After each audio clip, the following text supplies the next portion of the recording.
And this is Real Estate Underground.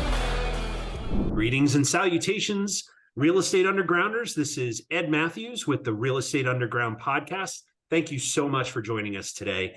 Today is yet another awesome and really interesting conversation. With me here is Deborah Razo. She is with RAZD Development, as well as the thing we're going to talk about a lot, being a girl dad, is the Women's Real Estate Network. Or REN. And so, Deborah, welcome to the show, and thank you so much for your time today. It's a pleasure to see you. Thank you. Thank you for having me on. I really appreciate it. Yeah, me not as much as I do. So in terms of your background and your history, I know you've done a lot of different things and been successful at a lot of different levels in a whole bunch of different vocations and careers. Why don't you just tell us a little bit about who you are and how you got here, and then we'll Sure. dive in. Yeah, sure. I've been an entrepreneur for over 30 years, so that isn't new to me. But real estate was kind of new to me. I've only been a real estate investor for about the last 13 years. And I'll just be honest with you, it wasn't even on my radar, like say 15 years ago. I had, another company. I've had other multiple companies. But I had an opportunity to start over. I don't know if you or any of your listeners have had that kind of opportunity. I think we all have it at some level, but I also think I think I'm picking up what you're putting down. Yeah, and who knows, maybe somebody listening is going through that opportunity right now with COVID and different things. Like, sure. And I think it's different for everybody. Sometimes it's a divorce or the death of a loved one. Right. For me, it was a car accident. And it was basically, I was a passenger in an SUV and the tire blew and we lost control of the car and it went into the dirt and the rim of the tire dug into the dirt and we flipped. So we were driver's side first. So I was a passenger and I got crushed. And I was airbagged to a hospital because I had a head wound that was bleeding out and they needed to stitch that up. And while at the hospital, I was told that I had a broken neck.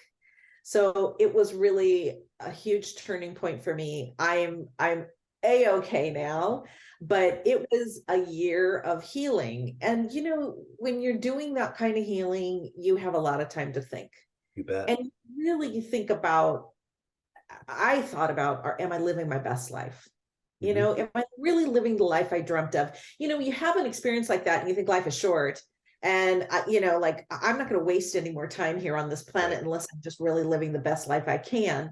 Right. I was fortunate in that my brother came out and helped take care of me. And by the way, I was a single parent. I had 2 kids in high school at the time. Wow. And, I had my own businesses, but honestly, I had actually created jobs for myself. Like I wasn't a business owner, I was a business operator. And so I really started realizing I wanted passive income. Like I wanted to travel the world. I wanted to have time with my family, time rich, absolutely true freedom. Yeah, true freedom. Exactly. And I was like, how do I get that? So I really literally started Googling passive income. And there's a lot of stuff that comes up, royalties comes up and real estate and real estate. Oh, yeah. Have you heard real estate? And I had read the little purple Bible, right? Rich Dad, Poor Dad, so I went back and dug it out and I read it again. And I'm like, I need to get me some, And my brother knew I wanted to make these changes. And my brother had been associated with the Tony Robbins Association. He'd gone through a lot of their courses. And he said, maybe when you're well, and you're ready to make these changes, you should go to some of this Robbins stuff. Yep, and I did, because I knew I had to change here first. I had to change my mindset first. Right. And then figure out, how to do the rest. I started educating in real estate. And honestly, I think I was educating for at least another year after that before I actually even did anything, right? I think for a lot of people that are just getting into real estate, there's a lot of mental barriers, it feels risky and I don't have the money. And, there's all kinds of things that come up, barriers that come up. Right. I finally decided that I had a mentor that told me to get an investment philosophy. And I was raised, I'm first generation American, both my parents, very blue collar. And let me tell you, I wasn't raised with an investment philosophy. Right. If there was an philosophy, it was like, keep your head down, work hard, pay your bills. Right. For 40 years, then die. Yeah, at least. Right. And so I started trying to figure out what I wanted to do. Now, I think from my accident, I was really clear that my outcome was cash flow, right? I wanted that passive income, but I was in a situation where I didn't have any income. And I was like, okay, I need to do something to generate income. And so I chose flipping. And I'll just say, flipping is a job for anybody that's out there that's wanting Nothing passive about it. There is nothing passive about it. And I think sometimes you either love it or hate it. And I love it. In fact, I still flip every once in a while because I just can't pass up a deal. And I have, I need a 12-step program for it. It's so funny. It's so funny you say that. So we dialed back our flipping to focus on multifamily at Clark Street. But I tell people all the time, I don't drink, I don't do drugs. Flipping is my cocaine. Like, I love it, all of it. It's ridiculous. I'll be on my way to a tile place or Home Depot, and I'm like excited inside. Me too. Totally. Yeah. Incorrigibly excited. Yeah, exactly. Totally. Yeah. But luckily I was good at it. And so I would flip a property, and then after, I made some money that way, I was like, okay, it's time for me to buy and get that cash flow. And through a series of events, I realized I wasn't going to be able to cash flow in Los Angeles. I'm from Los Angeles, by the way. And I wasn't going to be able to cash flow in Los Angeles. It's really hard to cash flow here. It's an appreciation market, not really a cash flow market. Right. So I started, once again, Google, my best friend. I started Googling, high cash flow markets and started researching them. And I ended up buying a single family house in Memphis, Tennessee. Great market. I once again, it took me a long time to just get in that mindset, to get going and do that transaction. But then once I did it, I'm like, oh, wait a second, this isn't so hard. And I'm already getting cash flow on it. And I think I probably bought 3 more that first year. Right. That's awesome. So that was my routine for a while, and I was accumulating properties. And then stuff happens again, right? My debt to income ratio became topsy-turvy. Right. And I realized, I'm not going to be able to sustain this. I'm not going to get to where I need to be in this realm. So I had to start looking for other things. And luckily, I was still flipping, and I was building on that education and building on that experience. And during that time, I actually started the Women's Real Estate Network. And honestly, I started it because I was going through a hard time in real estate. A bunch of the hedge funds had come into Los Angeles, and they were buying up all those single family homes that normally flippers would get. Right. And I was putting out offer after offer after offer and not getting anything. And I was really beating my head against the wall. And if anybody here has ever gone to a regular, real estate club, you know that it's about 60 to 80% men, and the other, 20 to 40% women, depending on the club. And I was just really wanting to surround myself with other women. And I asked some other women to come and have brunch with me. And that was the beginning of that. And so those women, I started seeing them on a regular basis. We opened up our homes and we started meeting, and there's usually wine involved. And,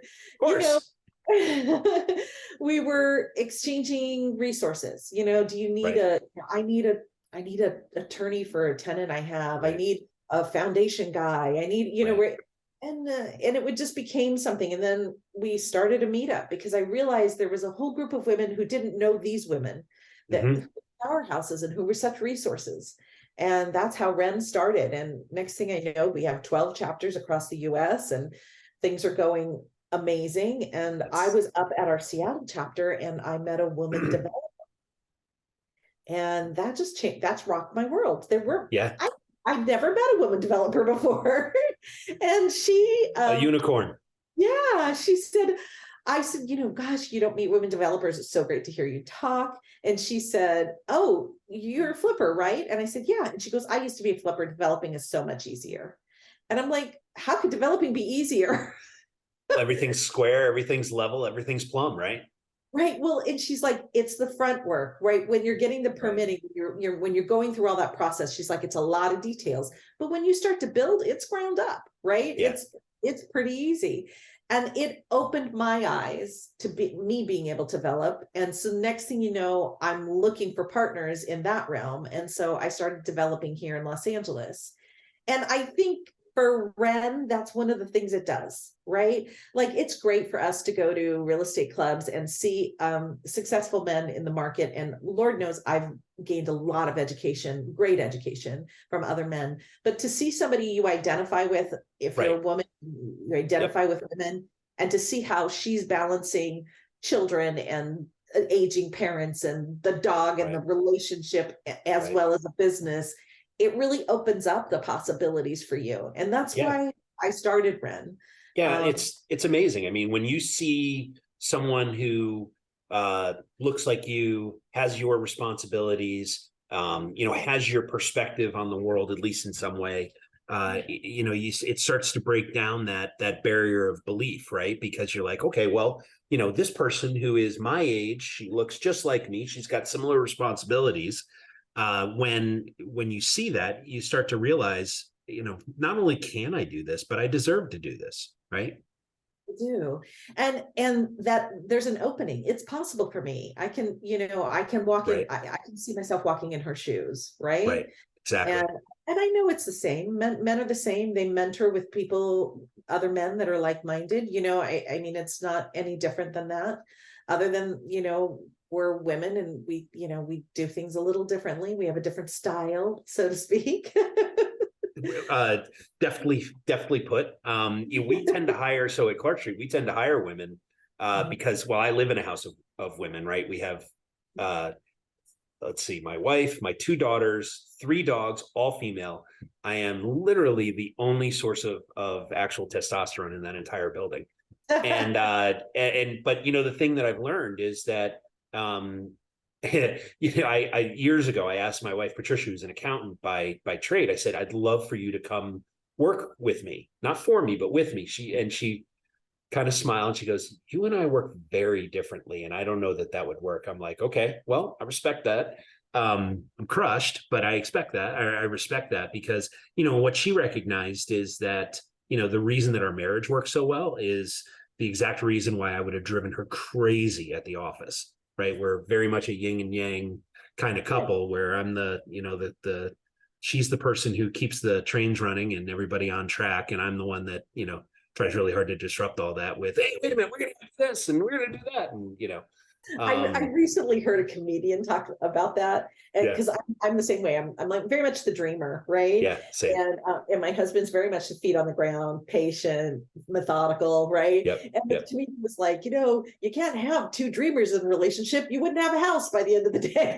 Right. So true. So true. Yeah. So in terms of real estate, I mean, obviously you could have done anything, but what was it about real estate? I mean, I get that you love it. I get that the flipping is fun, right? But there are a lot of businesses that are fun. So, someone as smart and as accomplished and with your vision, you could have done anything. You could have been, you could have bought a franchise. You could have bought, a cleaning service or home improvement company or whatever. But why real estate in particular? I think real estate was the first thing in my mind because it kept popping up for passive income. You got to I'm going to leverage where I was coming from. And where I was coming from was a place of life is short and I want to make the most out of it. And at that time, I was 45, and to go through all your savings and to be set back like that at that time, to kids that were getting ready to go to college, right? Yeah. You have your life on this trajectory thinking it's projected to go a certain way. And, when that's interrupted, it really gives you that opportunity to think about it. And I think that it was really great for me because what it did was it provided leverage for my level of motivation. Mm-hmm. I wasn't looking at dabbling. Right. Well, it was like, the old story of Cortez when he arrived in the New World. He burned his boats and found that his sailors were highly motivated to make it work. Right. Right. Right. And I think sometimes, if you're not, whatever that motivation is, whatever you want real estate to do for you, you've got to really leverage yourself, because it's Right. not an easy business. And I'm not talking it's easy as far as mechanics go. Like I can tell you how, or you could figure out how to put in an offer on something, Right. but are you going to put in 10 low ball offers a week to get that property that you want to get so that you can make the cash flow you want to make? That's a mindset. That's a different set of, and I've recently, I always say in REN, this is about transformation, because the person that you are right now is not necessarily going to be the person that you are when you get that whatever that goal is, that passive income goal, or that, Guaranteed, right? Because your perspective is going to change. I mean, obviously your financial world will change. But I also think that just the accomplishment of doing that will give you that burst of confidence that will throw your shoulders back, and, you're more likely to take on projects because been there, done that. And the confidence that you'll start to gain. And it's interesting because in women in particular, I don't know if you know this, Ed, but statistically, we are actually better investors. As far as returns go, usually our returns are higher than men's. But statistically, we don't go for big jumps. We have a hard time taking big risks. So when the price tag is high, like a house, like, apartment complex, like a development, it's a lot more for us to move forward on. Where men, I guess maybe it's the testosterone, I don't know what it is, men have an easier time with that. And in REN, we talk about it in the form of confidence, right? It's like, like women know when there's a good deal. It's not about not knowing when there's a good deal. It's about taking action on that. And so we have a saying in REN, like, you can borrow my confidence. Like I love that. Before you, so borrow my confidence and go put in that offer, girl. You know what I mean?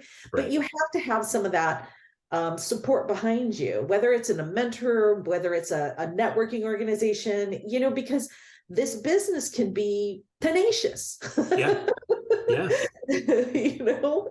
have to have dreamers like us. Hey, right, exactly. But the thing is that when you go to the lumberyard, you go to Home Depot, or you go to the supply house, as a woman, you get treated differently. I mentor a bunch of folks, and actually most of them are women. And I'll get a phone call from, I got one from my friend Stephanie several months ago, and she was like, yeah, this guy at the supply house was telling me this. And my response was, well, the fact is that in this business, there are a lot of people who don't appreciate the fact that women have gotten into the real estate investment game, and they tend to be a little bit rude. And so my advice to you would be, tell them to, very nicely, tell them to shove it, and tell them to go get the thing you need. Right. And she finished that project and made very good money, and I was more than happy for her. And but the fact is that there's a bias, and you've got to overcome it, and I think there's at least two layers to it. I'm curious what you think. There's the shock of, wow, this guy this person is disrespecting me, but then it's also as you were saying earlier, the confidence of, and I don't deserve that. Right. I know just as much as that guy does, or that gal. Right. And I think it's different for women because, and this is kind of getting into some theory that I have, and that is that the language of business was written by men. Let's face it, you guys have been doing business a lot more than we have, as far as rights go and all that kind of stuff. And the language of business in a male form is very chest to chest. You got a guy disrespecting you, Ed, you're going to go chest to chest with him, like, hey, back off. I'm going to, it's going to be that kind of engagement. And the language of business for women is much more collaborative, much more creative, and honestly, I can't go chest to chest with my contractors, and so, it's about embracing what I have and what I am, and understanding that as a woman, I have power. It's not that I don't have power, it's how I utilize that power. I mean, Right. I have to go to my contractors and say, hey, I've got this problem here. How can you help me out? How can we solve this together? How can we, Right. get to the end line on time in that budget and do this, and employ, their masculine to come out and help, Right. Men love to have solutions. Oh yeah. I love them when they can come up with them and it Right. can still work for me, right? So, it is kind of an interesting dynamic with the masculine and the feminine.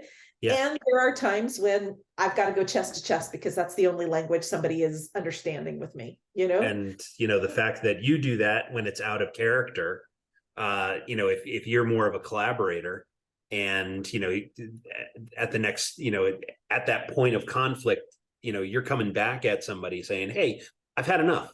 I'm the boss. You're doing this and you're going to do it this way, my way, or whatever. Right. It's interesting. And I agree. And I'm not surprised that women tend to be more successful in investing, sheerly because of their inclination to collaborate, right? Because the fact is that more than one brain is way smarter than one brain. Yeah. And and I think there are a lot of, people who have, a lot of women on their teams for that right. reason. Yeah. There's a nurturing that comes along with that, with the collaboration and, Right. teamwork that, comes along with that. So Absolutely. yeah, it's really playing to your assets. Yeah. Right? So, one of the things that I'm curious about, and so I'm a, recovering technology guy, right? So, so I think in terms of process, procedures, systems, things like that. And so I'm curious, as you're flipping properties and you're buying multifamily and, eventually setting up REN, what are the systems that you were using to kind of keep it all straight and moving forward? Because it's a lot. Wow, it is a lot. And what, it's a lot of growth along the way, Sure. like you don't come I didn't come out thinking, oh, I need a system for this, because I'm not innately a systems person. I'm innately kind of visionary, like, Yeah. let's just go do it, and Right. we'll figure out the paper trail behind us.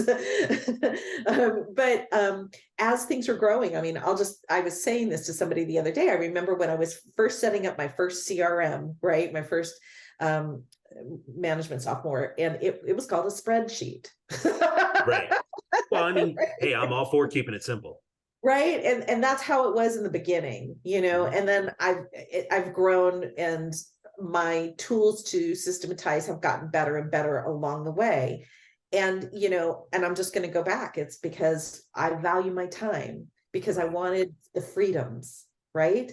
And if I'm always working in my business, I'm not having that freedom. So having VAs, having systems in place, so that things can run on their own unless there's a hiccup. I mean, I think as a business owner, and I don't care what business you're in, you have to be an innate problem solver. I jokingly say my phone doesn't ring unless there's a problem on the other end of the line. Right. Something's on fire. I mean, that's true. Nobody calls me when everything is going great. Right. That's so true. I mean, that's just the way it is. And luckily, I feel like I'm a really good problem solver, and I've got a lot of ideas. And so that works, so I'm always, problem solving on the phone. But if that's the case, then all of the regular stuff for everything to run smoothly has to be in some kind of system, right? And there has to be, there needs to.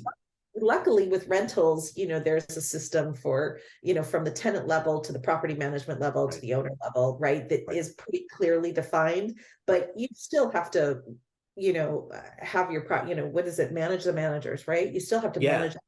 They have to and your you and I are both Tony Robbins devotees, and and Keith Cunningham, who is someone I know that is a mentor of yours, and I consider him a mentor. I shook his hand once, but I don't know that he'd return my phone calls, but that's okay. I've read all his books, and the thing is that you've got to create operational leverage and work on your business, not have a job in your business if you're going to be successful, as someone who is the leader of a company, right?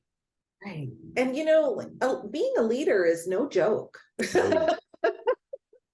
No, no, there's plenty of, there's people to manage, there's assets to manage, there's systems to manage. Like, it's something, as your businesses grow, you take on more and more. right. And luckily, there are mentors in our lives. I know that I'm constantly being mentored and coached by different people, depending on what the situation is, so that I can make that better, right? Yeah.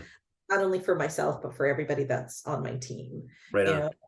That I can be clear when I'm talking, and hopefully.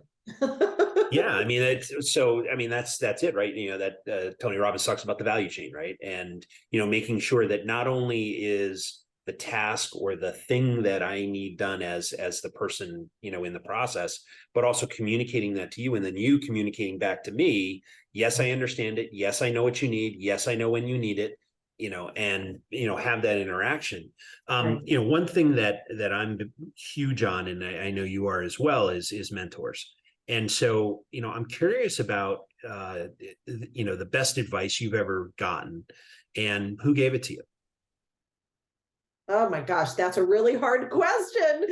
I've had a lot of different mentors, and they've had different impacts on me along the way. Right. I don't know that I could zero in on one. I'll tell you a couple different situations. Cool. Currently. And I go in and out of having mentors within my industry and outside my industry. I'll just say that. That's very conscious, by the way, because there's times when I need to have a mentor that's telling me how to run my business in the systems and everything within my industry. And there's times when I need somebody who helps me to think creatively, maybe outside my industry, as personal growth and as leadership growth. Right. Yep. So I do that. I will tell you, I have a thing where I theme my years. And the Tony Robbins quote, your success is dependent on the amount of uncomfortable that you can take. I can't remember the exact quote. I'm sorry. Discomfort. Yeah, you had it. Yeah. So that year, when I would be faced with a choice, I would go with the most uncomfortable one. Wow. It was a tremendous year of growth. And I felt like it really just took me out of my comfort zone, and really helped me to see how resilient I am and how resourceful I am. And it really helped me to build confidence in myself. And that was reflected in my business, right? So, whatever it is that you're working on, first of all, I say always have a mentor or coach, so that you're growing, either your business or personally, because leading people is no joke. And humans are hard. The bigger the projects get, the more people involved there are. Right. And so, and then, you surround yourself with those people that you can reach out to, and be sounding boards. Yeah.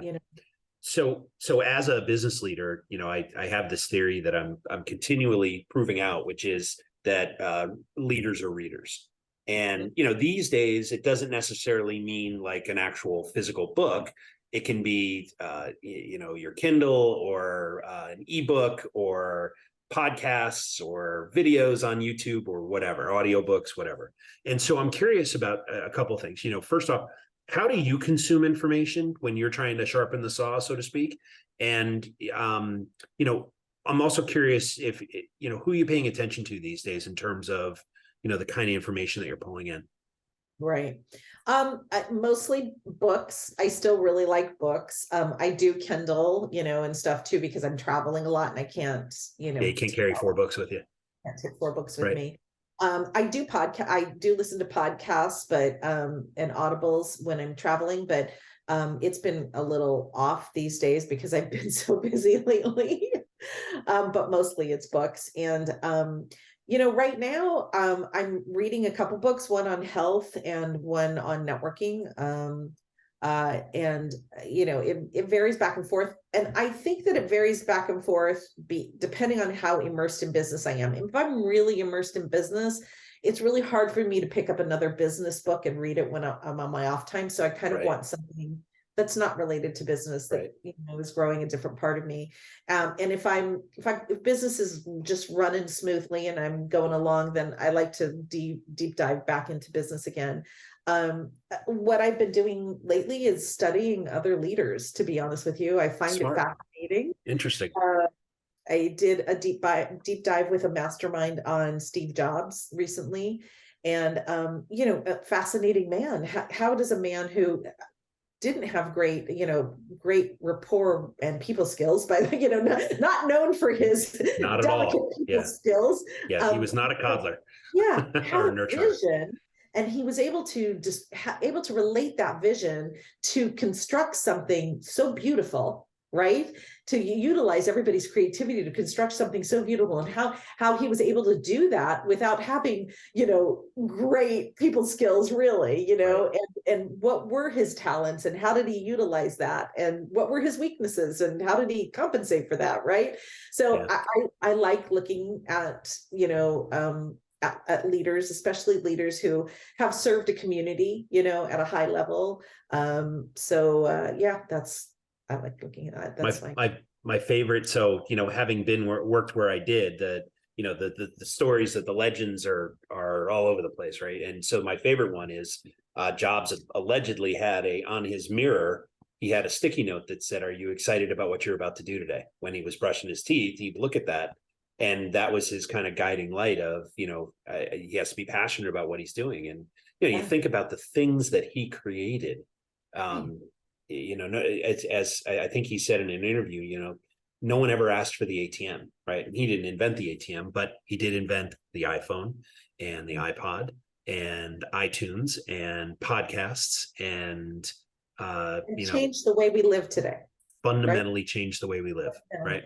And was able to convey that vision, right? And that's amazing to me, because I work with people all the time in conveying a vision when I'm rehabbing or whatever. And let me tell you, a lot left for misunderstanding, even though you think you're conveying yourself really clear. Right. Do you understand the words coming out of my mouth? And also the things that are written on this piece of paper that are the same as the words coming out of my mouth? Do you understand one or both of those? Yeah, I got it. And then you come back and you're like, nah, you didn't get it. There's a guy in my mentoring program, and he owns a bunch of osteostrongs, right? And he was talking about his clients, and he was like, I just love my clients. I love them. And I could feel like he was genuine about this. Right. And I walked up to him during our break, and I go, thank you for conveying that to me, because I just still feel really curious about the people I work with. Right. Yeah, there are good days and bad. Most of them are good, but yeah, there are a couple days there where I'm not curious. Yeah. That's a very nice way to put it. So let me ask you, Deborah. I mean, given all the things you've accomplished in a relatively short time, if you had to start over, what would you do differently? Oh gosh, that's interesting. Because my skills have been built on each other, and I can kind of see that clearly. I think that I would plunge faster and deeper with mentors. A lot of the figuring it out on my own. Because prior to real estate, I was a solopreneur, right? And I think I had a little bit of a lone wolf syndrome. I can do it all myself kind of thing. Been there. And, first of all, I don't think I realized the value that went in that it is if you're partnering with somebody who really knows what they're doing and what that does for you. I think I would have fostered those types of relationships and those types of mentors really early on to be able to leverage myself, even more. Yeah. So figuring out your highest and best use is so important as someone who's leading multiple companies. And the fact is, I say this a lot, is that if I walk into a conference room or hop on a Zoom call and I'm the smartest person on that call, we're all in a lot of trouble, right? Because I know what my highest and best use is, and it's almost never what we're talking about on the as a team, right? So there's a lot of people who dabble in real estate, like they're in the corporate life and they're looking for a retirement plan, or they're just putting their money aside in real estate, and I think that's a great way to go. But when you're ready to, or if you're committed to, fostering a large portfolio, replacing your income as in a corporate job, I think it's a different mentality. And real estate is one of those things that you can be kind of lone wolf about. Sure. You don't. A lot harder. Yeah, it's a lot harder when you're fostering bigger portfolios, So learning to love those people. Really important. Really important. Yeah, absolutely. So Deborah, when you're not talking about real estate, what do you enjoy doing in your free time? Oh my God. Do you have any free time? Sorry. I'm Deborah and I'm a real estate addict. That's not true. I like to travel, and now I'm traveling and accumulating real estate. One of my REN women ended up liquidating her assets in California during COVID and moving to Puerto Rico.